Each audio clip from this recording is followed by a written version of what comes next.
Hello everybody and welcome back to MultiversalMusings, the channel where your friendly neighborhood DC nerd slowly transforms into a Star Trek philosopher completely by accident. Happy December!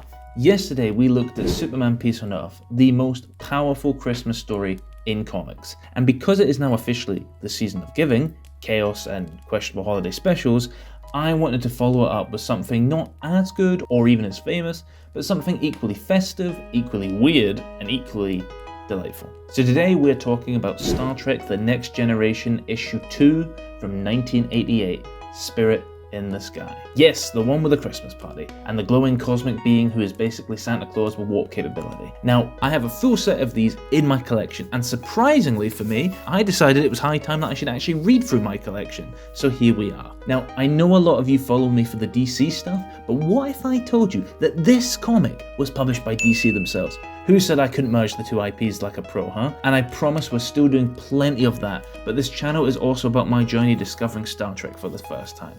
If anything, it's like the comic gods themselves handed this one to me on a silver platter and said, here you go, combine your two hyperfixations responsibly.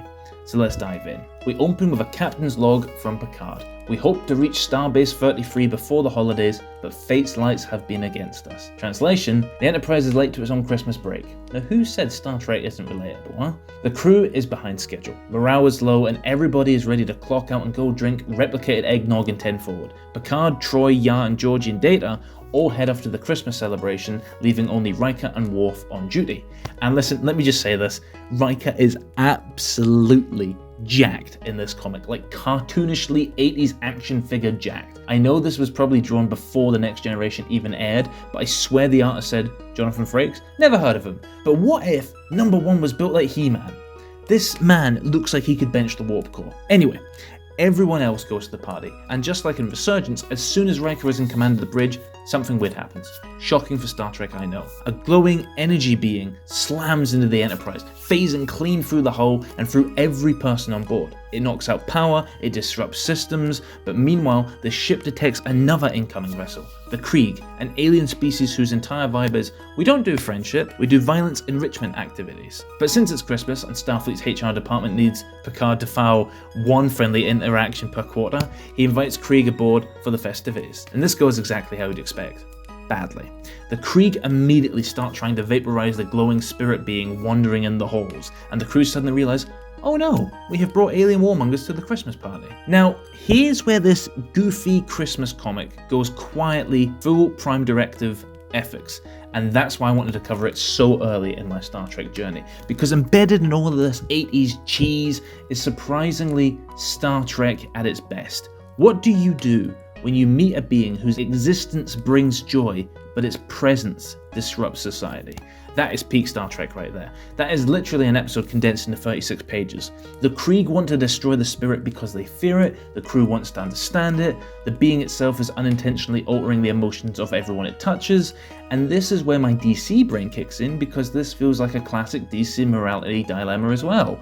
It's so Superman coded. A powerful being arrives. Its presence influences humanity. Some people celebrate it, some people fear it. I'm looking at you, Lex Luthor. Some people want to weaponize it. It's like Kingdom Come. It's like Peace on Earth that we talked about yesterday. It's like if a cosmic Santa Claus shows up on your ship, do you intervene or do you let cultures handle their own beliefs? That is straight Prime Directive in Christmas wrapping paper. So what is this thing? The comic never fully explains it in classic Next Generation fashion, but what we do know is that it radiates peace, it amplifies joy, it calms conflict, and it looks suspiciously like Santa Claus made of protons. One by one, as it touches people, they're overwhelmed with warmth, goodwill, and Christmas cheer. Even the warlike Krieg lower their weapons, because apparently not even they wish to fight when touched by the holiday spirit. Eventually, the being leaves the ship, floating off into the stars like it's doing the world's slowest warp jump. The Enterprise continues on its way, the Krieg leave peacefully, the crew regains holiday morale, and Riker, presumably, goes to his quarters to do 10,000 push-ups because the artist simply refused to chill. I mean, seriously, look at those muscles, man. So look, is Spirit in the Sky an amazing comic? No. Does it belong in the Star Trek Comics Hall of Fame? No. Is it one of the better comics DC have published? Absolutely not. But is it weird, charming, festive, and kind of perfect for December content on a channel covering DC and Star Trek simultaneously? Yeah, surprisingly it really is. Because this comic is a reminder of why Star Trek is like comfort food for me. Even in its strangest, cheesiest, most aggressive 80s moments, it still reaches for meaning. It still says that kindness matters, that fear distorts, that understanding diffuses conflict, and that sometimes joy itself is a form of resistance. It is basically the Prime Directive meets A Christmas Carol. So yeah, Star Trek The Next Generation Issue 2 is not a masterpiece by any stretch, but it is a strangely heartwarming holiday comic that bridges my two fandoms perfectly. Now hopefully, this video has kept the seasonal vibes alive, get you warmed up for the big Star Trek video I'm cooking, and gently introduces Star Trek to all the DC fans watching who have wandered in and are now stuck on this weird multiversal ride with me. Next up, the big, chaotic, philosophical meltdown that is my Star Trek Resurgence review, where I learn more about ethics in 2 hours than I did in years of school. But until then, stay festive, stay curious, and may your December be as peaceful as the glowing alien Santa who floated through the Enterprise. Live long, be kind, and prosper.